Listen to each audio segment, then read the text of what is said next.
Peter Eckersall. I'm from the Theatre and Performance Program here at the Graduate Centre, and it's my pleasure to chair this session. It's on.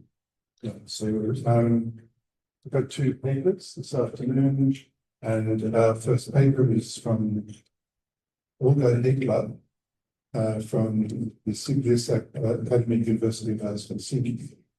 And we were talking before, and Olga's an opera singer and a scholar of opera. So something would be very interesting because we on both sides of the stage. So thank you very much. The floor is yours. Thank you, Peter. And thank you for the opportunity to come here to present my work. Can you hear my voice? Yes. Yeah. We'll do like this. You don't want. It's always important for us. Exactly. So oh, thank you. Gosh, it has been such a wonderful conference so far. So many very powerful talks and subjects that you have been sharing with us. Thank you so much. I feel very privileged to give my insight.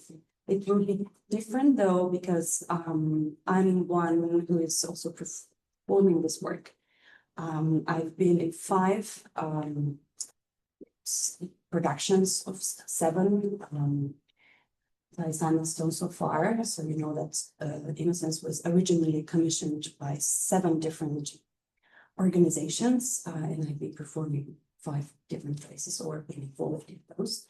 And additionally, also part of the new production in Dresden, in Germany, where Innocence was staged by Lorenzo Fioroni and conducted by Maxime Pascal. That was exactly 1 year ago. So Innocence has been in my life for a long time, and it really became an important piece for me. And this conference feels almost like sharing this experience with the family. I'm very happy to be connected with all of you on the intellectual level, talking and discussing this piece, which is very important for me. Perhaps a little louder. A little bit louder. Just want to hear my opera voice. Yeah. Okay. So I would like to concentrate on performers. Obviously, that's my strength. And I want to bring to this discussion why it is interesting to concentrate on also performances. So I definitely have a huge respect towards composer, towards librettist, dramaturg, people who create the artistic work. But of course, there's also very last chain of that creative process, and or maybe not last chain in this case. Kaija Saariaho worked with both Vilma Jää and Jussi Schalten from in the very beginning of the process, and I understood that there was a huge collaboration between performers and composer before the final notation of the piece was made. So in my research at the Sibelius Academy, I'm concentrating on Eckersall. So it's medium between speaking and singing, something you might recognize from Arnold Schoenberg's Pierrot.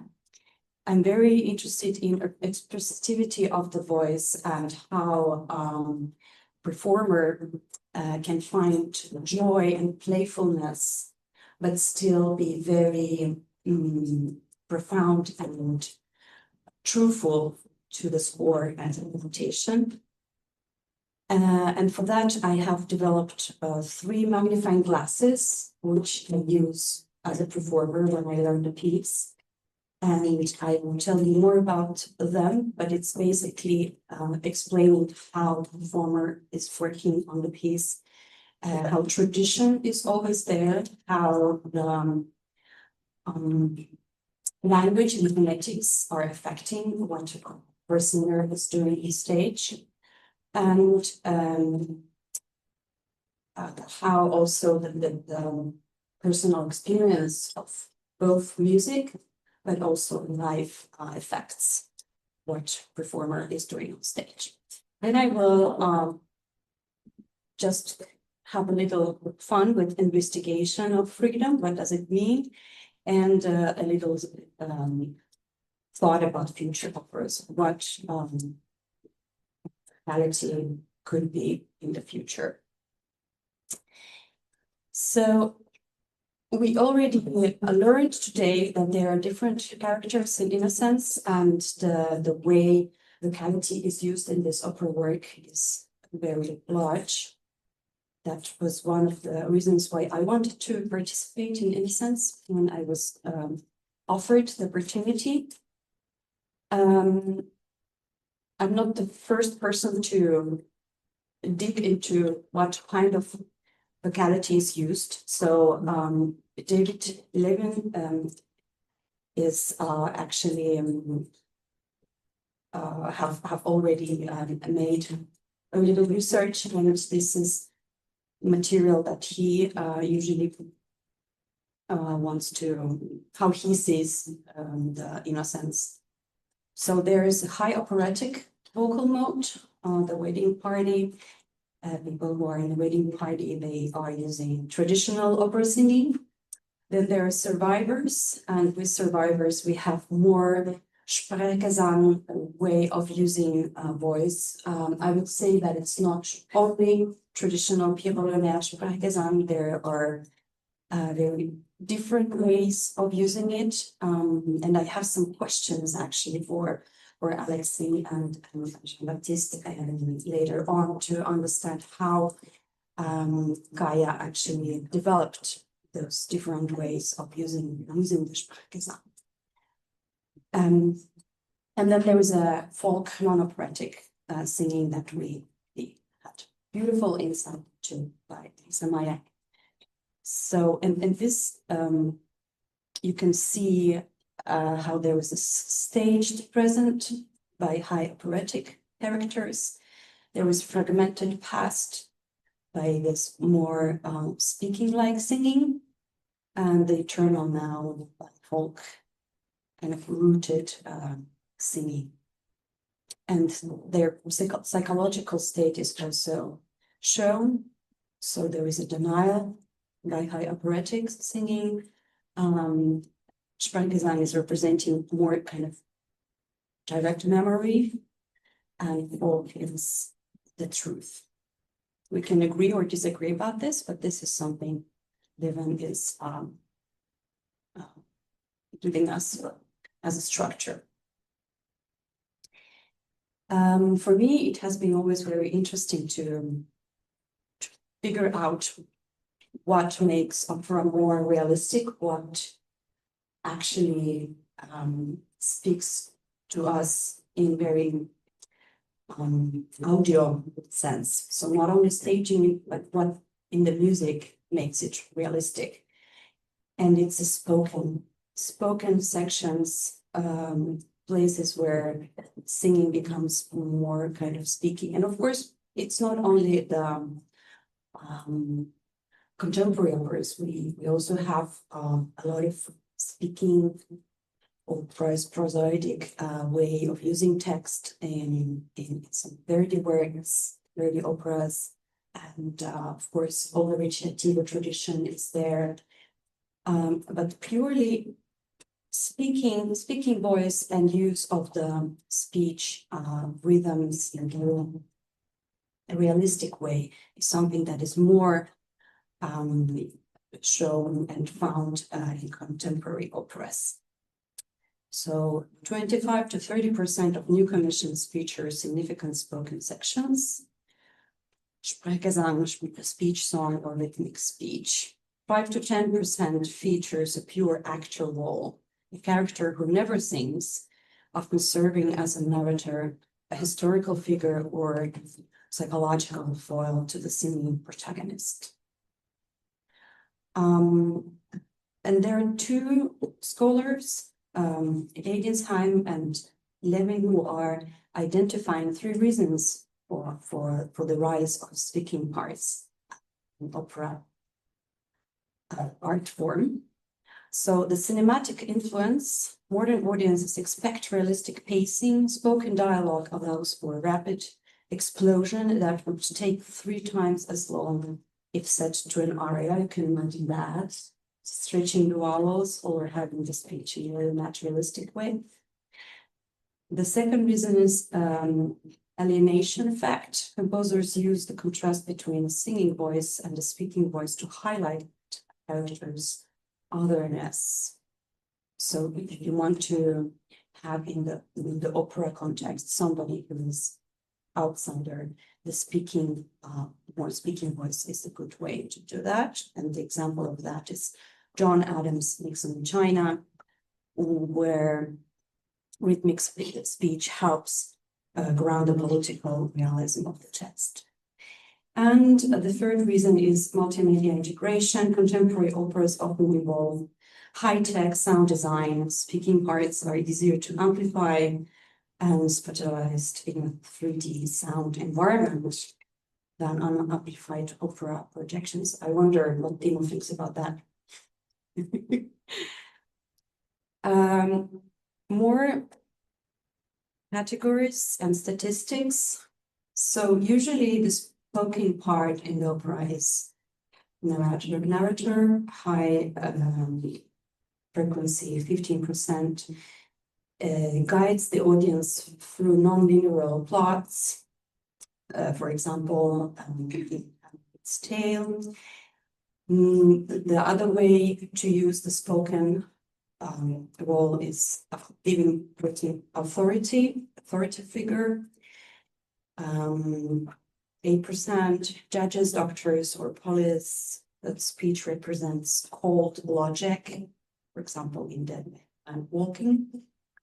Or doppelganger. An actor mimics the singer's movements, speaking their inner thoughts. That's, for example, on Original Skin and George Bridges. So roughly 30% of contemporary works now integrate speech. Devon views this as the intermediate term, the authority of speech. In many modern works, the law or state speaks, while the victim sings. This creates a phenomenological power dynamic purely through vocal mode. Well, we have to disagree immediately. Of course, with Innocence, it's the way around. Or in Innocence, we can think that who is innocent and who are victims, because everybody are in a way going through the trauma and different processes during that opera. But definitely in Innocence, the students are mostly speaking and using their voices in more speech-like way. And then there is a rhythmic speech that I wanted to ask Alexei about. Unlike Schoenberg's version, modern prosody often uses micro-rhythms derived from natural speech patterns recorded and analyzed by software. And that's what I'm wondering if that happened with Innocence and Kaija's work. I have working with composers who have used that technique and have performed singable or Sprechgesang pattern that is definitely analyzed via software. So it's an interesting way of using and composing. So there's also vocal pedagogy studies and statistics from there. Singers are also taught 60% more how to speak on stage and how to use your voice in the speaking mode compared to 20 years ago. It seems to be a phenomena that comes up and down. When we go all the way back to the turn of the century, of course, all the actors were also vocally trained, so every actor could actually perform in acoustic way, perform an aria or a song that doesn't have to be amplified. So now the singers are taught how to speak. And that's very important because vocal health note is that pure actors in opera often face higher vocal strain than singers because they must project over an amplified 80-piece orchestra without singers' support. There are a lot of terms that I'm using. I hope you can follow, like what is singer's format. I know that we are from different disciplines, but please stay with me. So I chose Einsheim and Levin to go a little bit deeper in philosophy of the voice and research of the vocality at our time. And there is one above, The Race of Sound by Nina Einsheim, which is known for its analysis of racialized listening. Its core contributing to my topic is phenomenology of timbre and the concept of voice as action. So basically what Nina is bringing up is that voice is a verb, not a noun. So when contemporary opera switches from singing to speaking, it isn't just changing a musical style, it is changing the psychological architecture of the performer's body. Other thing that she brings up is the vocal script. Einsheim suggests that technique and language are scripts we impose on the body. A speaking part in an opera acts as a disruption of the operatic script. This creates a phenomenological jolting for the listener, forcing them to re-evaluate the character as a human rather than a musical abstraction. I wonder what you think about this. And then third point is materiality and thick events. Einsheim persists that listening is a multisensory experience. When an actor speaks in an opera, the thick materiality of their breath and non-resonant speech creates a different kind of vibrational tie, which the audience then with the audience than the polished resonant singers format. I would be very glad to hear your experiences from the last night.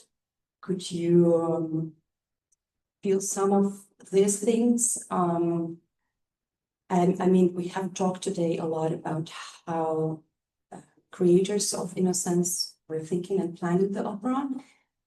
But this is what I want to bring to this conversation, that this phenomena is happening in musicology, and this is a topic that is discussed. And how do you feel with Innocence? Is this true for you?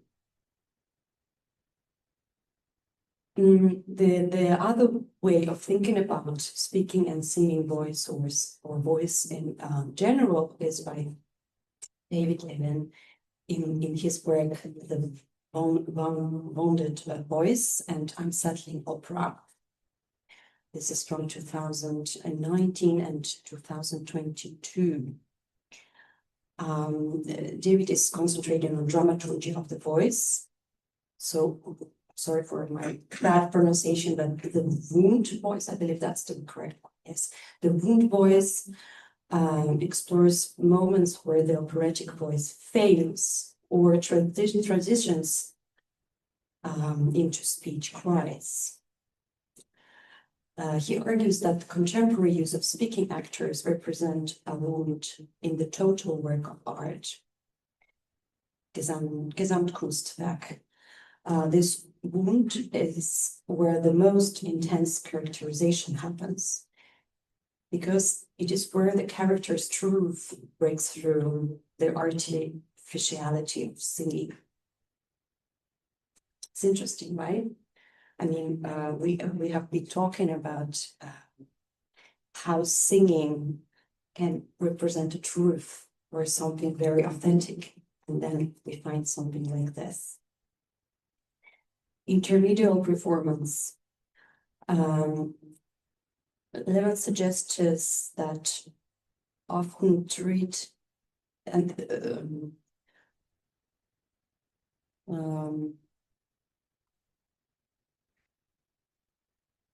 that the opera stage as a site where different media, the singing body, the speaking body, and the digital screen collide. He views the speaking actor in opera as an alien element that prevents the audience from falling into a passive, purely aesthetic trance. Well, I hope nobody fell into pure aesthetic trance yesterday. Dramaturgical urgency. For Levin, the choice to have a character speak is dramaturgical intervention. It signals a moment where music is no longer enough to express the reality of the character situation, often used for moments of extreme trauma, vigilistic rigidity, or morbid alienation. I think that definitely applies to Innocence. Here I separate those two thinkers next to each other, bringing their thought, what speech is for them, what is the effect of it, and what technique they usually use. So for Einstein, language choices shape the vocal tract, and for Levin, performance choices unsettle the Johnny.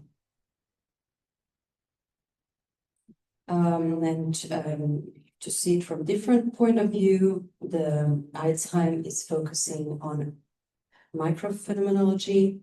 How does the tongue move differently when speaking versus singing? And how does this change the vibrational relationship with the listener? And Levin focuses on macrophenomenology. How does the presence of a speaking actor unsettle the traditional operatic expectations? So synthesis of this might be that the interaction of speech and song in the primary tool for modern musical characterization, moving beyond beautiful singing into truthful performance. I think I will just skip that and I will go to the tool I'm using. So I want to tell you a little bit more of my magnifying glasses.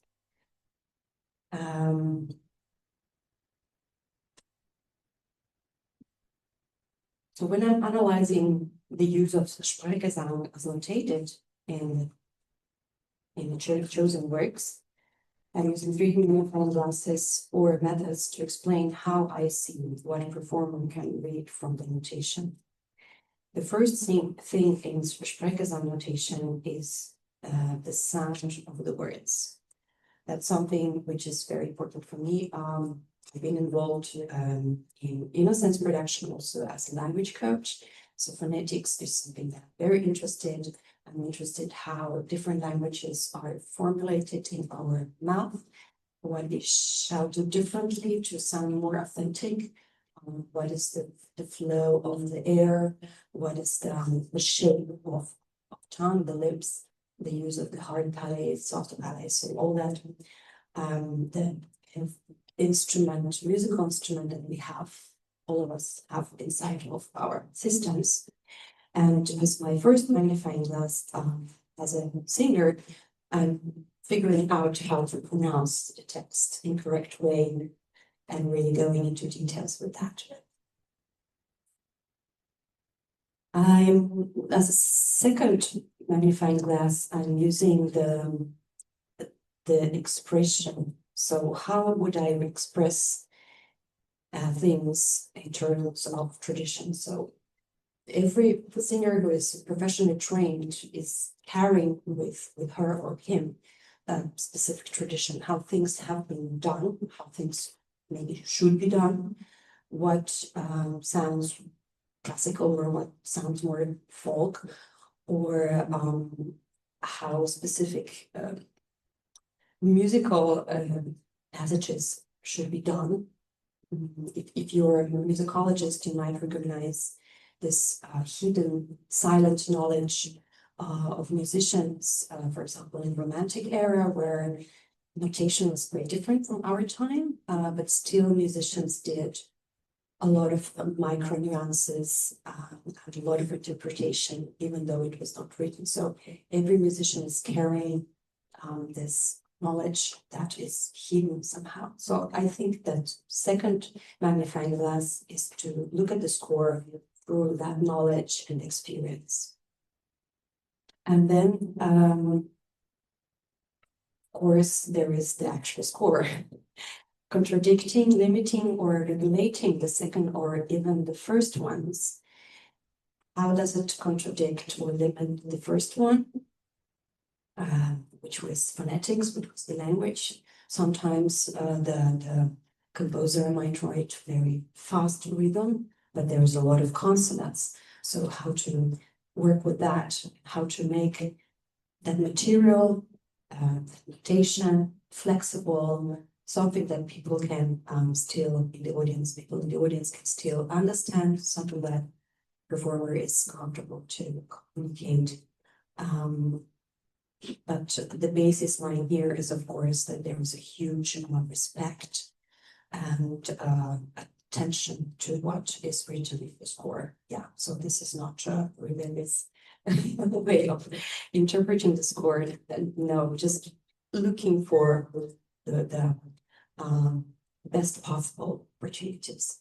And I'm also speaking from the role of a singer who is working a lot with contemporary composers, and the case is not always as good as with Kaija, who knows vocal instruments so well. We already heard several presentations about that in the discussion.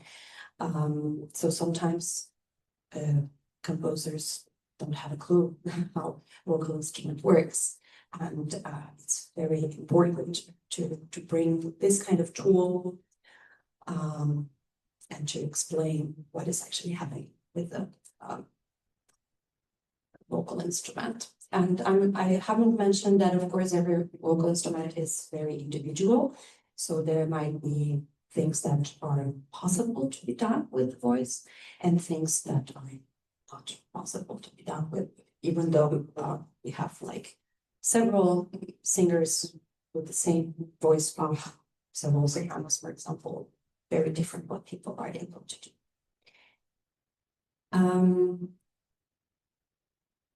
And then one very important thing is what is happening between the notes, and it's glissandi. And glissandi, that's something that is also important for Kaija.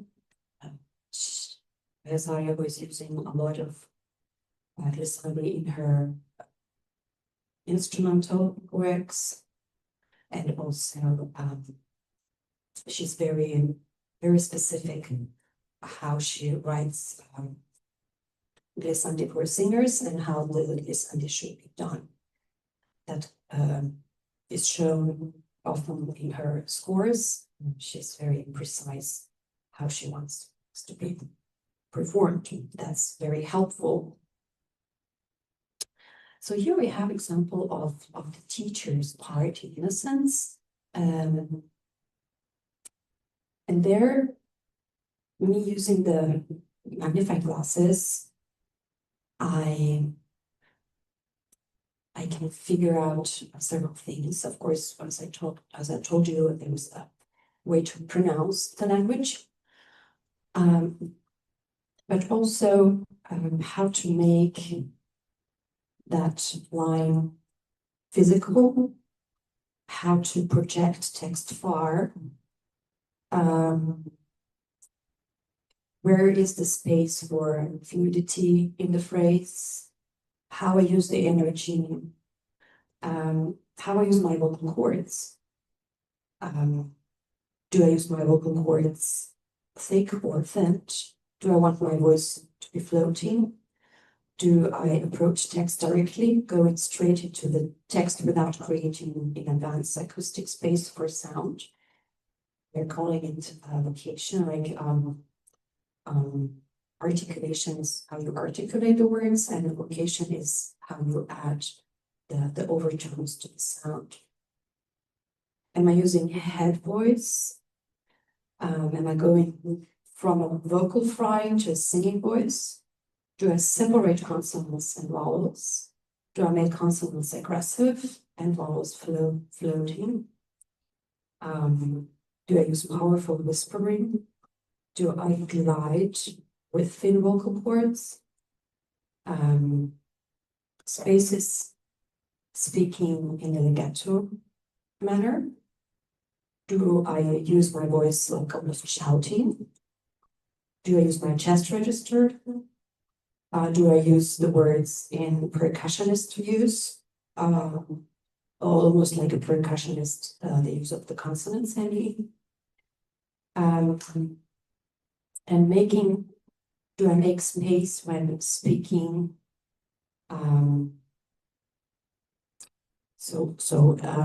There's a lot of choices I make.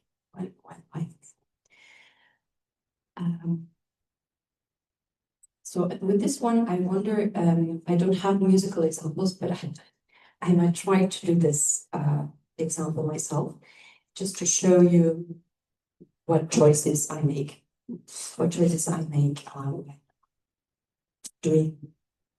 Working on the Sprechgesang, and also finding out, playing with those tools.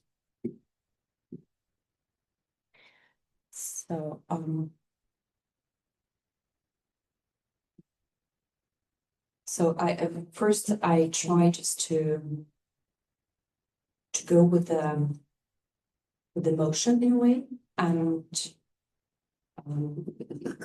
aim with what is subtext of the phrase. That's what I mean. Sorry for it's lunch.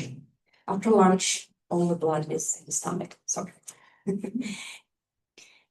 He wrote of himself in a third person, like a king.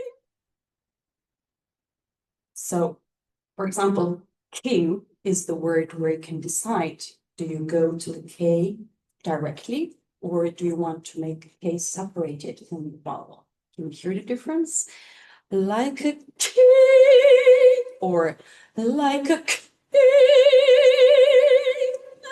So these kind of things, and it's in a way written because there is underline under the K, and K is darkened in the notation of Kaija Saariaho, Innocence. But it's a choice. It's still a choice making. Also, the glissandi might be different.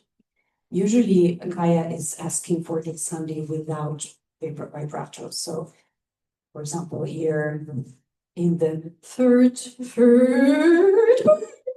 person, that's very different comparing to in the third person without vibrato.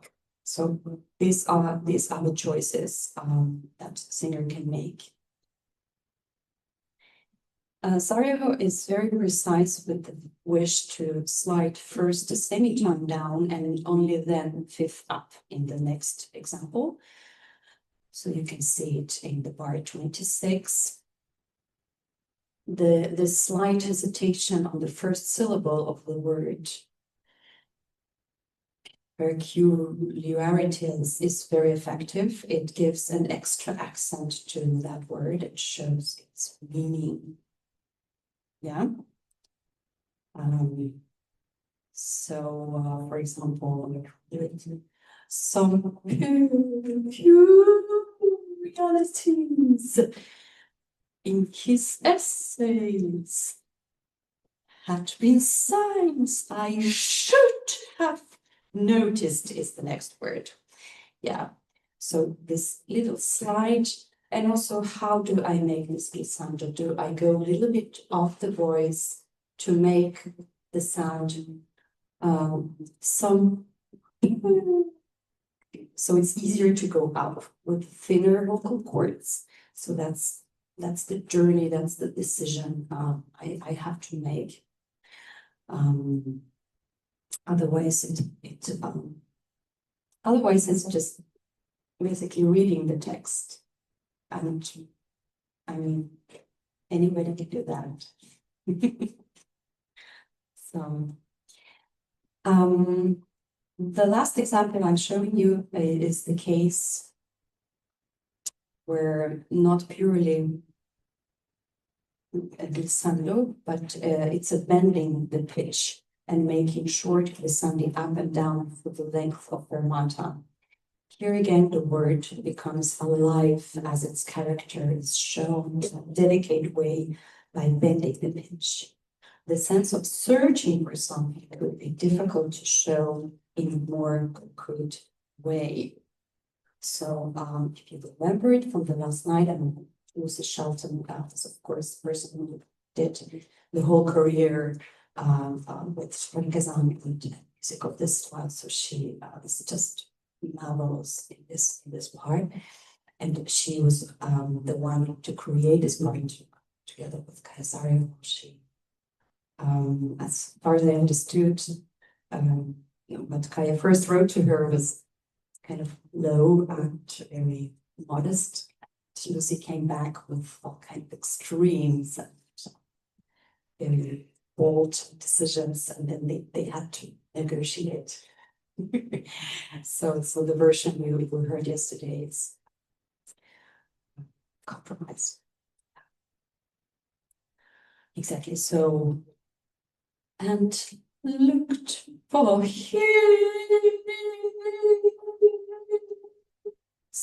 so it's not a trill.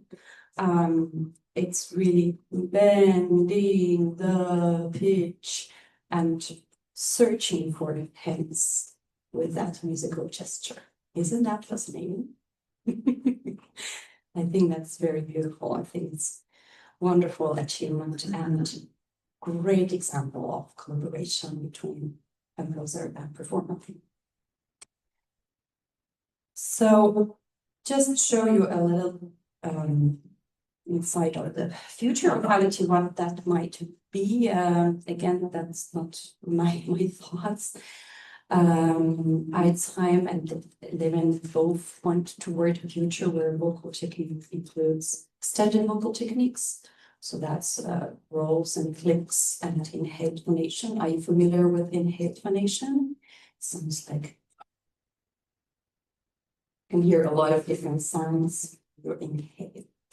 Electronic augmentation, how microphones change the phonology of word, and globalized prosody, so operas that jump between languages to reflect globalized identity. Innocence is doing that already.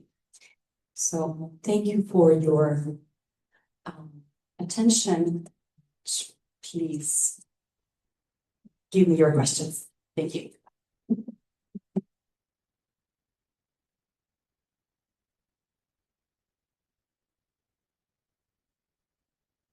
Thank you very much. That was so insightful, so technical, but I really appreciated the insight into the work of the singer. Very, very interesting. We've got time for some questions, if there are any questions on the floor.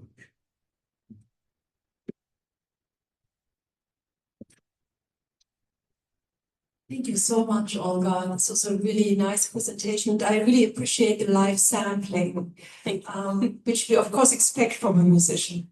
I'd like to comment on one slide that you showed us, which I thought was a nice tribute to some colleagues like David Levine and others. And I wonder what you think about the notion that voice is not allowed. If you really take this face value, or if you have some criticism of it. Thank you. That's a very good question. I mean, my doctoral studies were actually the period of time when I really went into contemporary music, and I worked with so many composers. And one of them is Mika Hyviainen, whose dissertation was all about going out of Fach system, and his thesis was Voice is Voices. So every singer has several voices, and I definitely agree that it's a very active action that we do with as musicians, as performers. So it's very physical, and as I mentioned, all the musicality and also what we experience in our life is affecting how we sound. Yeah. Thank you. Yes. Now I expect some answers. Yeah, you asked some questions this time when speaking prompted. And thank you for your presentation, for going through all this from the inside. I think it's very valuable. So that there's a lot that you have asked. Maybe just the factual things first. The collaboration, yes, the role of the teacher was written for Lucy Shelton. I wouldn't say that it was a matter of compromise, the solution that they came to. I think they workshopped a lot of things like Kaija did with a lot of performers, asking to be demonstrating techniques, and she created a palette out of that and picked the things that she thought were very interesting. It's the same with her percussion music or flute music. Camila Heukilä, this will be here later today. Maybe we could discuss this topic because I think it's really much about, well, you said, collaborative efforts. The use of softwares, as far as I am aware, Kaija made notations that are not like precise to the micro level of rhythm, but she did stylized notations of prosody, and she did spectral analysis of recording of the speech. So this had an impact on her, both her prosodic choices and the instrumentation as well, of using prosodic material as rhythmical material, and her choice of orchestration, but it's never been one-to-one. Also when she did spectral analysis of chords to create harmonies. What else was there? Well, I think if we want to talk about the why, which is your big question, I'd separate Kaija's potential answer from my own, because it was my initiative to bring in the spoken word into Innocence. And I think my background in that was maybe a little different from Kaija's.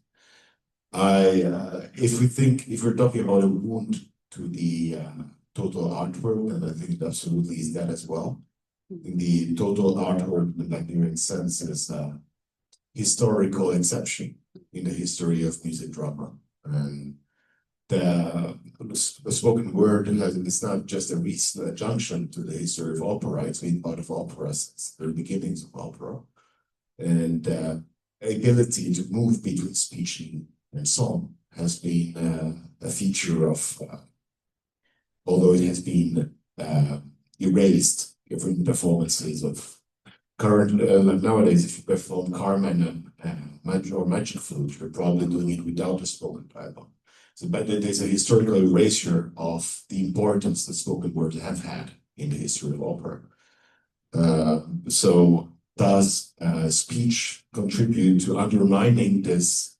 I do think so. And when I hear George Benjamin say that he detests spoken words in an opera and then everything has to be through composed, it reeks like the 20th century to me. But it's I think it's very important, and along those lines, I think this notion of, it's not just, I mean, I know you're speaking from the perspective of the technicity of the voice, and that your job is that you can do most anything with your voice.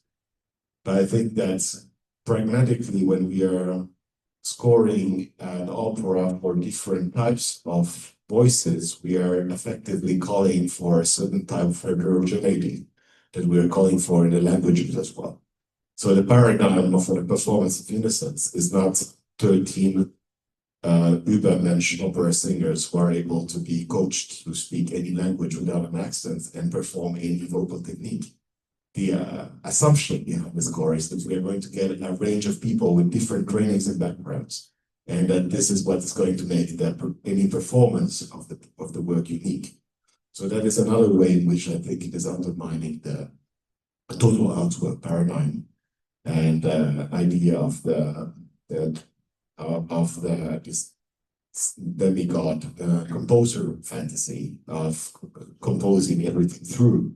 I think it is very important that we have these pieces that create they're an invitation for people who would not normally meet to meet and to make a performance together. So that was definitely a very strong impulse. So in that sense, it is not about like let's say submitting to a paradigm of how we are used to what we're used to getting from television or cinema, for instance. I think it is very, very different. And I think like cinema, currently mainstream cinema, is not an art form that is doing big service to the art of the human voice. It is flattening the dynamic range and color range of the human voice and the variety of ways in which text can be delivered. So I think this is something that opera can do, is precisely to expand our understanding of the expressive possibilities of human voice. And this is where I would switch to what Kaija could see in spoken voice. I think in the context of Saariaho's music, you need to put this use of human voice in the context of her, like in the framework of her general musical thinking. And the structural role she gave to the sound noise axis, the idea that the dynamic relationship between consonance and dissonance is replaced in a post-tonal world, is replaced by the difference between a pitched sound and a noise, and axis in which you can move between those two poles. I think speech has been used by Kaija since her, let's say, from the moment she started theorizing the sound noise axis, which is in the early 80s in her flute music. She started working with spoken words, spoken for by flute listening to her instrument, and especially with consonants. So there was this idea that, notes, pitched notes are the vocals, and that the consonants were missing in our sound world. And so bringing speech was precisely the same thing as bringing back noise in the unpitched sense. Let's bring the consonants back and making our musical palettes complete again. So a lot of what you will see is, of course, can also be understood in a musical sense. And I would be wary of making functional one-to-one correspondence between consonance, dissonance, and sound and noise, like semantically. I don't think that when a sound is noisy, it doesn't necessarily mean that it's painful or negatively loaded in the semantic context of Kaija's music. But in this case, of course, there is a strong presence of many strong emotions, and it's a bit like what Lisa Maya said earlier about cowherding calls. They're not a sound that has an expressive power, doesn't necessarily have meaning for itself, positive or negative connotation. So I think this is all something that is extremely versatile in the way Kaija uses the palette and the way she plays with semantic meaning. I think there's also another element which is similar to what the way she uses rhythm, for instance.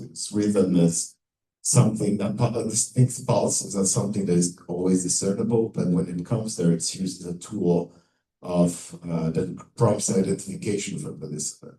So there's something that becomes recognizable the same way we all react to a beat. And it's something very functionally similar to the way she uses human speech. His speech has the ability to immediately react to it on a physiological level. And she uses that a lot precisely as well. It's similar to the function of alienation or disalienation that you were quoting. So I think there needs to be let's say, a multi-dimensional approach to all the roles in which all the roles that speech is playing in this opera, because also because of its many makers, and because we have different things. But just to add one layer, I must say that one of the first reasons why we included speech in the opera was that we wanted to have enough room for these characters to speak, and that the delivery of speech is much faster than the delivery of as entirely through composed song melody. So that was also an element which also goes in the direction from what you were saying. Thank you, Alexia, and thank you so much for bringing a lot of attention to human voice and speech that is produced by human in our artificial intelligence time. When you hear the news read by a robot, for example, so it's good to understand what we humans are actually needed for. Okay, more questions? We might have to move on actually, because we're over the time for this session, so Of course. very much appreciated your Thank you. presentation. So Thank you. Thank you.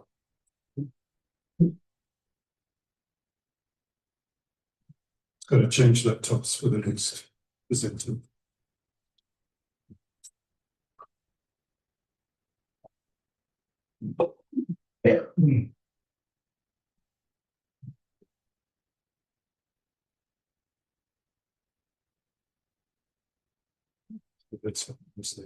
So thank you very much. Thank you for your patience. Next speaker is, I might not be able to pronounce the name, but Naama Perel-Tzadok. Tzadok, apologies. University of Pittsburgh, speaking on resonant tones, exploring the sound of language in Kaija Saariaho's opera Innocence. So thank you. Thank you. Just checking that I know how to do that. Okay. Good afternoon, everybody, and thank you, Olga, for your presentation. It's directly connected to what I'm going to talk about. So you're a performer, and I am a composer. Doing my PhD studies at the University of Pittsburgh, and what you're going to see today is actually my first insights and findings in Kaija Saariaho's compositional work with multi-liaison. When I first watched the premiere video of Innocence, the Festival d'Aix-en-Provence on July 3rd, 2021, I could not stop thinking of the Tower of Babel. In the book of Genesis, humanity's attempt to build a tower is undone not by force, but by the sudden multiplication of languages. People find themselves unable to understand one another, and the shared project collapses into fragmentation and is present. Simon Stone's stage design for Innocence seemed to answer the ancient image directly, a two-story rotating building. Its rooms layered one above the other, different people moving through different spaces, speaking different tongues, a contemporary Tower of Babel. Yet Saariaho's opera does not end in collapse, fully. Where the biblical story ends in confusion, Innocence insists on listening. The rotating building literally turns to expose what was hidden, room by room, language by language. Saariaho described the work as a fresco, a large multi-perspective image taken in gradual. Each character carries an entire world, and the languages they speak are the sonic doors into those worlds. All characters have English as a common tongue, but beneath their surface, each character's native language carries the weight of their culture, their history, and their trauma. Saariaho suggested, as Alex mentioned, that every performer be a native speaker of their assigned language, ensuring that the phonetic component of each tongue, its rhythm, its color, its emotional grain, will be present in the body of the singer as well. While much existing scholarship on Saariaho's work addresses spectralism, computer-aided composition, and the synesthetic relationship between sound and perception, The present project focuses on multilingualism as a standalone compositional tool. This is a practice Saariaho explored from early works such as I'm sorry, I'm not in this figure. Stillben from 1988, Alone from 1996. Multilingualism as a means of expression, the fragmentation of the self was also a central element of her monologue opera, Emily. Innocence represent the apex of this trajectory, fully integrating text, music, and multilingualism into a complex, dramatic, and sonic architecture. This apex, in turn, gave rise to a further multilingual work, Resonant, written in 2020, described by Alexei Barrier as a rusty mirror madrigal, if I correct, in which multiple languages are layered simultaneously rather than distributed among separate characters. As a multilingual composer myself, I was drawn to trace Saariaho's work methods in this piece. In this paper, I examined how multilingualism functions as a compositional tool in Innocence. Musically, in the way the acoustic and prosodic properties of specific languages shape Saariaho's vocal and instrumental writing, and dramatically, in the way language differentiates structure, characters, memory, and narrative. I focus on two languages for this presentation, English and Finnish. My theoretical framework derives from Januszek's theory of speech melody applied alongside modern phonetic analysis using the Perel software. So let me briefly state the opera, and we already did it before, but I'm just going to repeat it for our memory. Innocence was completed in 2018 and premiered in 2021. It is scored for choir, full orchestra, electronics across 5 acts. 13 characters speak 9 languages: Finnish, Spanish, German, English, Romanian, Czech, French, Greek, and Swedish. According to Elizabeth Ralodice and the opera's director Alexei Barrier, Saariaho performs spectral and rhythmic analysis, as you just mentioned, of each language. She received recordings of the text by native speakers, analyzed pitch and prosody, and derived musical material from the acoustic properties of each language's speech. Each character is assigned to a distinctive vocal style, a specific set of orchestral instruments and an individual tempo. This is a transcription from Kaija Saariaho's original writing that I borrowed from Alexei. For instance, you can see in this chart, Stella, the bride, sings in Romanian at 160 BPM in 7/8 time, assigned to the harps. Thomas, the brook, sings in French and Finnish, associated with trumpets and xylophone at 120 BPM. These associations between language, vocal style, instrumentation, and tempos create a system in which each character's identity is inscribed across multiple musical parameters simultaneously.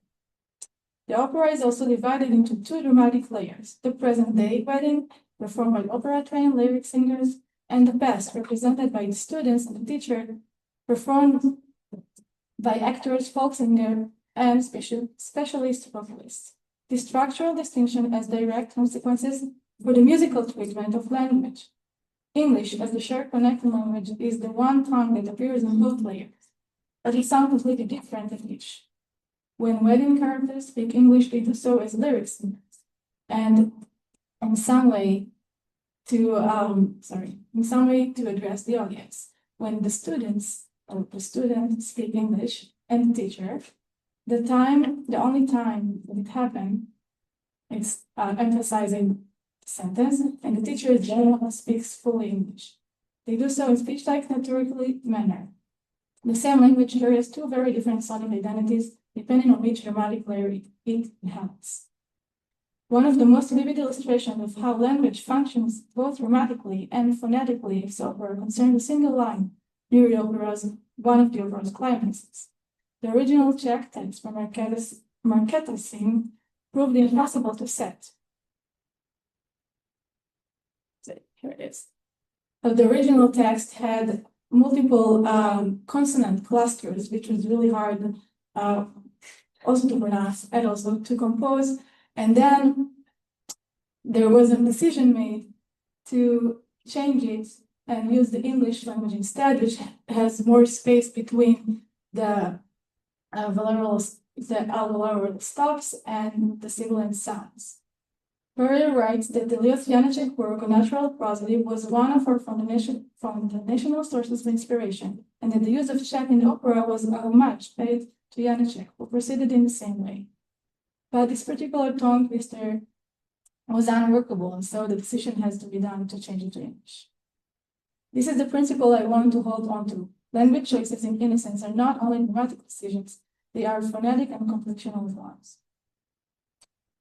Which in later part, Saariaho did use the cluster for the word Martva, she did keep the cluster and Marketa, and Rumia really expressed it dramatically. My presentation. Okay. All right. My analytical framework derives from Leos Janacek's concept of napevki mlavi, right? Speech melodies.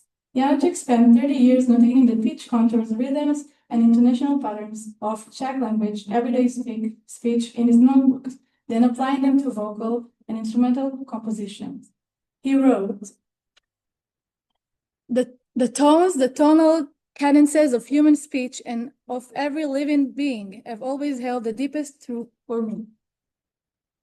The connection to Saariaho is not merely analytical, it is explicitly acknowledged. In his essay Notes on the Librettist as Music Maker, Alexei writes that Janacek's work on natural prosody was one of their foundational sources of inspiration, and described the Czech text-adding process of the direct homage, as I already mentioned. Saariaho's approach is Janacek's approach, updated with 21st century tools, where Janacek worked by hand in one language, so he used also computer programming across 9 languages. Following Paul Victor Christiansen's rigorous study of Janacek's method, I applied 5 analytical categories: pitch, contour, prosodic stress, rhythm and vowel duration, international cadences, and emotional contextual marking.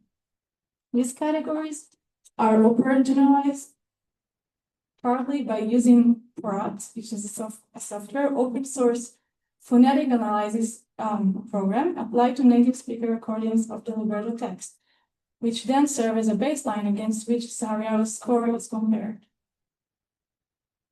These are my categories. But before I'm going to talk about my findings, I'm going to talk a little bit about English, the English language in Innocence. The dramatic function of English extends to several pivotal moments in the opera. Notably, Thomas, who makes his confession to the priest regarding his role in the shooting in English. This choice suggests a deliberate decision by Saariaho to render this moment of moral reckoning universally intelligible to the audience. Additionally, near the end of the opera, Marketa switches from Finnish to English, the passage that we just mentioned, describing only that. Finally, one of the opera's most powerful collective moments occurs when all students and the teacher speak simultaneously in their respective native languages, uttering a single phrase until the next rhythm, each in their own tongue, and then one time in English. This is one of the rare instances in which all languages are heard together and serves as a moral statement. The multilingual simultaneity enacts the tragedy global dimension, suggesting that the opera is not merely a case study of Finnish society, but a reflection on the universal conditions. Now let me briefly profile the 2 languages I'm presenting today. English is an intentional language with variable stress placement. Stress can fall on any syllable depending on word class and sentence position. It has a wide flexible pitch range, and its rhythm is stress time. The intervals between stressed syllables tend to be roughly, while unstressed syllables are comparatively reduced. Declaratives fall, question rise, and emotion is marked by exaggerated peaks and extended range. Finnish, by contrast, and correct me please if I'm wrong, is a quantity language. Primary stress falls invariably on the first syllable of every word, almost without any exception. The distinction between short and long vowels is phonetically constructive and semantically significant. Finnish has a narrow international range with English, and its rhythm is more syllable time. producing a regular measured flow. This also refers to Saariaho's mother tongue and the language of the original libretto. I will now present my really initial findings from two passages: the teacher's monologue at rehearsal number 25, sung in English, and the priest monologue at rehearsal number 92, sung in Finnish. In the teacher's monologue, the contour of the vocal line is highly varied, consistent with English expressive intonational flexibility. When I asked an native English speaker to read the same text, it's going to work. Uh-oh, what have I done? No. Sorry.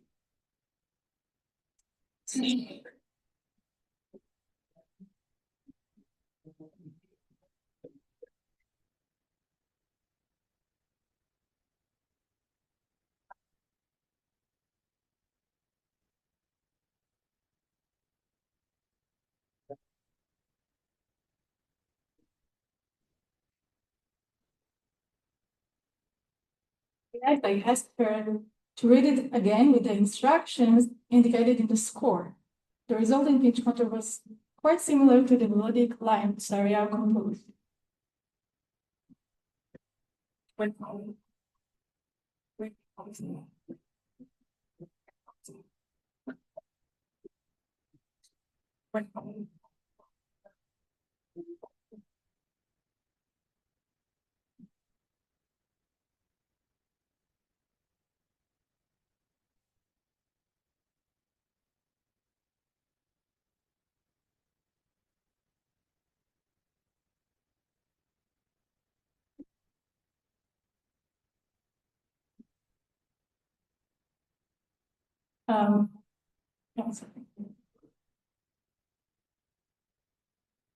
So she never heard the opera or knew the part, but she read it like that. And then I told her I have some more dramatic voice, and she did something really extraordinary. I don't have it here.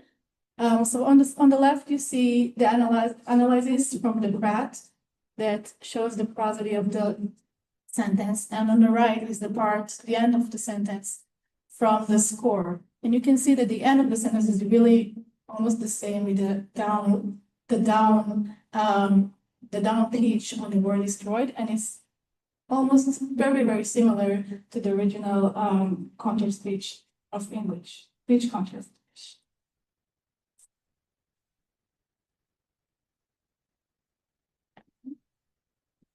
This is the from your, you can listen.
In the priest's monologue, the majority of words begin on strong metric beats, honoring finishes variable first syllable stress. In the teacher's monologue, stress falls predominantly at the end of phrases, reinforced by fully pitched notes, in contrast to the sprechgesang technique, mirroring English's variable and weighted stress patterns. The Finish's short-long vowel distinction leave clear traces in the priest's score. The short-long rhythmic patterns of Finnish speech are perceptible throughout, including triplet and quintuplet figures that echo Finnish speech rhythms that are rapid and short, many times described as staccato. In the teacher's monologue, rhythm is variable and unmetered, following the natural flow of spoken English.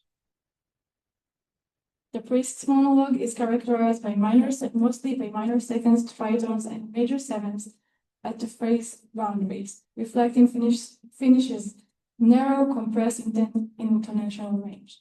The teacher's monologue moves predominantly in stepwise minor and major seconds, since she is on the memory realm of the opera, but many times we have more angular leaps at moments of heightened stress, including the word that we just saw, destroy, where the vowel phonetic quality appears to have direct pitch.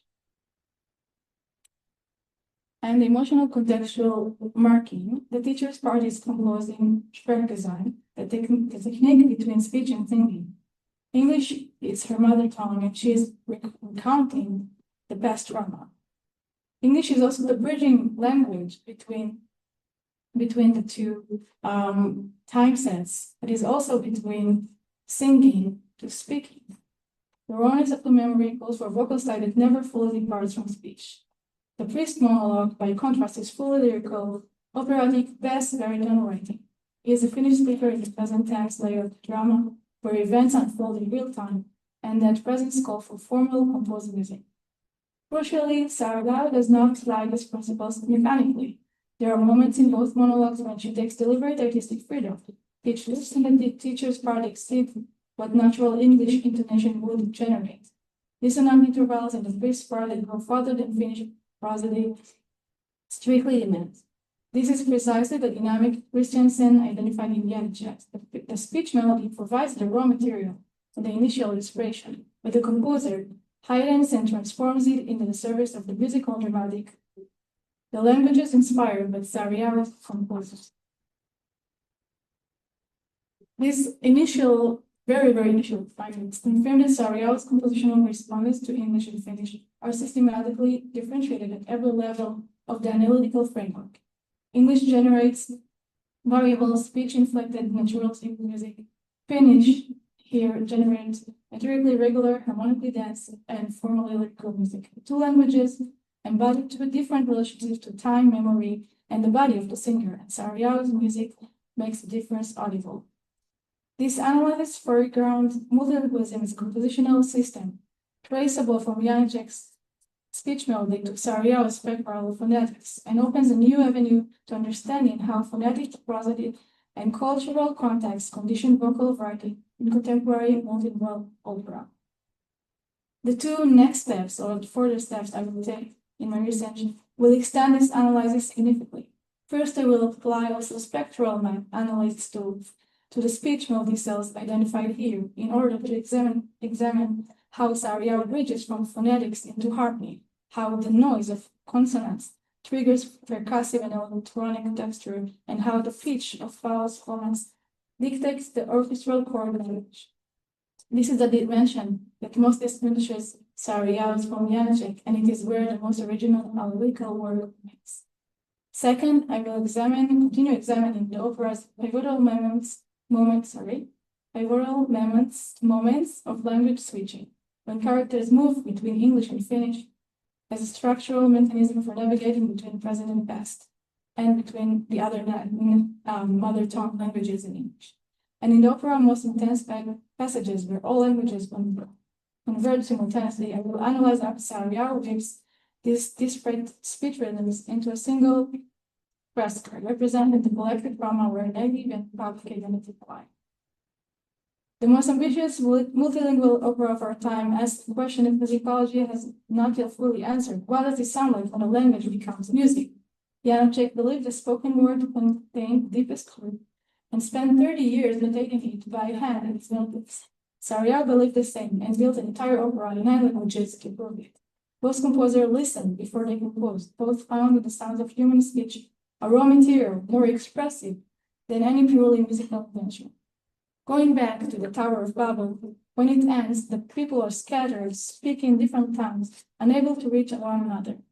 Innocence ends a bit differently, in close listening, building words through languages to resonate and to listen and by listening and revealing the deeper worlds. This ritual is an attempt to try to find a way that Saariaho hears and listens to voices. The chase for me is only just begun. Thank you.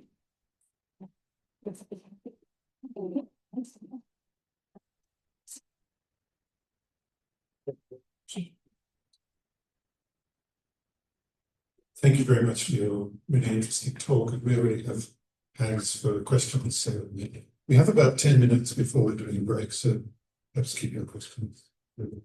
This is really for both speakers. To what extent does gender play a role in your analyses, either in terms of the actual physiological difference between male and female voices, or the cultural expectations or the operatic expectations of how male or female voices are usually used? That is a great question. I'm not sure I am the right person to answer it. Maybe from the opera, I do know that the original libretto in Finnish actually has no gender in Finnish. There's no male and female. So the original text was without any genderized voices. In the process of translation, maybe Alexi can expand on that. How do we come to specific genders? I don't have the answer.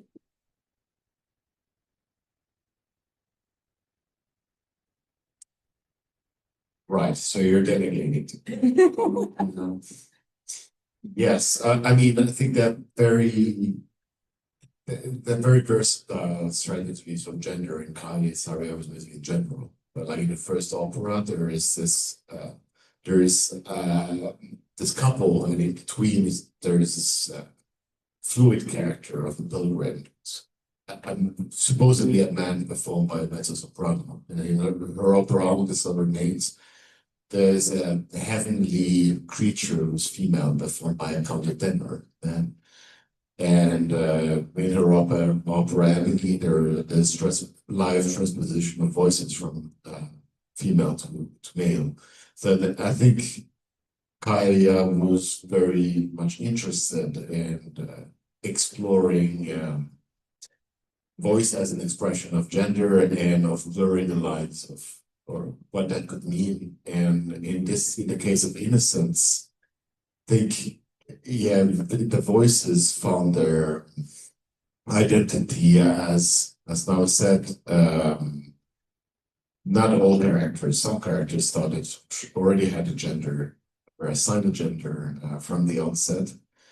And some things are just statistical truths. It's like, it would be a very good statement to make a school shooter female, for instance, statistically speaking.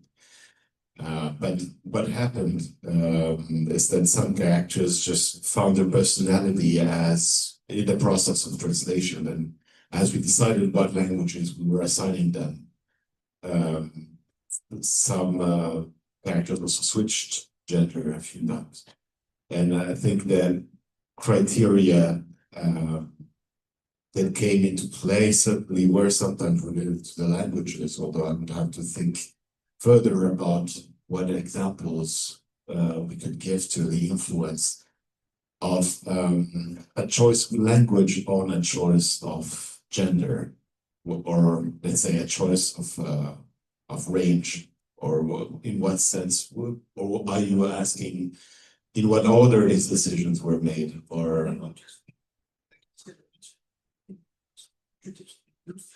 yeah. Interesting. Making actually using those distinctions that are there productively was important against the pain.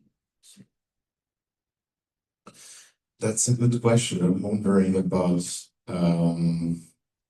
like specifically, is the voice of the teacher a very gendered voice? I think that would be a good question because it certainly is going into territories that are not traditionally within the framework of what is expected from the soprano in the opera world. But I think there are also other parameters, like what Kaija was interested in, specifically in the case of the teacher, for instance, was the parameter of age and what age of voice, what voice ages are featured on the opera stage. And again, branching back into this topic of diversity or heterogeneity that we discussed earlier, I think like having people who are not roles not written entirely as traditional operatic roles allows also for that type of diversity.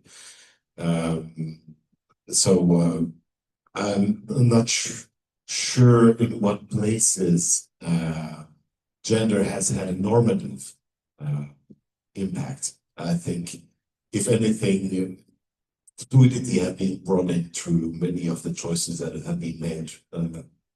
But of course, we didn't have a situation yet of gender blind casting or other choices that could have been made, that could still be made if someone decides to make them in the casting stage.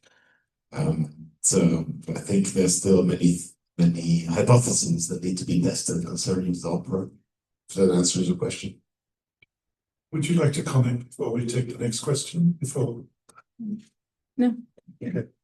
We do have a question over here. Actually, I'd love to just continue this. So we're going into a little bit of a blurry ground here where we're talking about gender and voice, where we're equating gender with certain voice types. And there's a discussion of vocal pedagogy now where are trying to push back against that, where there's a physiological explanation of voice and there's a socio-cultural construction of gender, and those are not always the same things. So I actually would invite Olga to talk a little bit about maybe what the question was also asking was the sort of physiological makeup of the voice and how you treat, let's call it a voice with thicker vocal folds versus thinner vocal folds, right? And how that might be a consideration when you're trying to compare, is it apples to oranges? Is it sort of, are we able to make a comparison of these two characters on that basis? Oh my God. So what is in terms of you spoke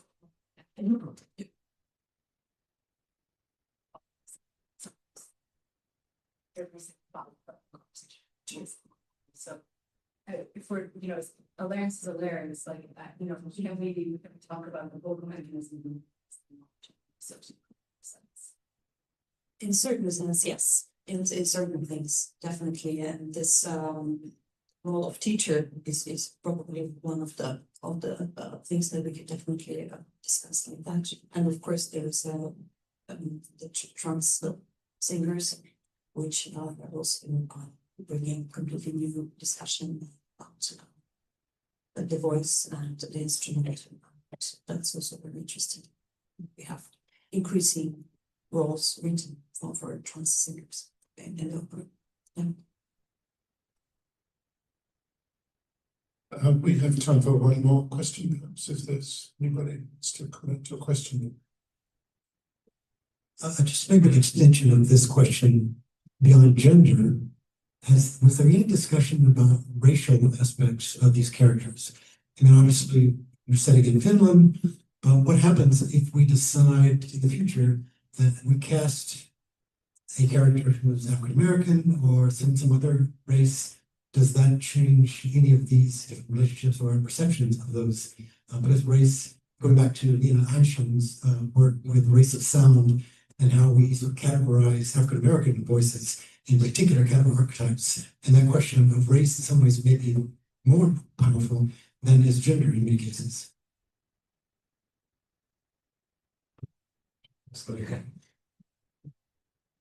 Thank you. I mean, this question has not arisen specifically with this production of Innocence that is presented at the Met, but it has appeared in other productions. And one of the productions,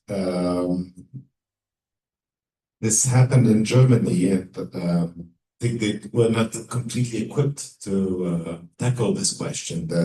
The bridegroom was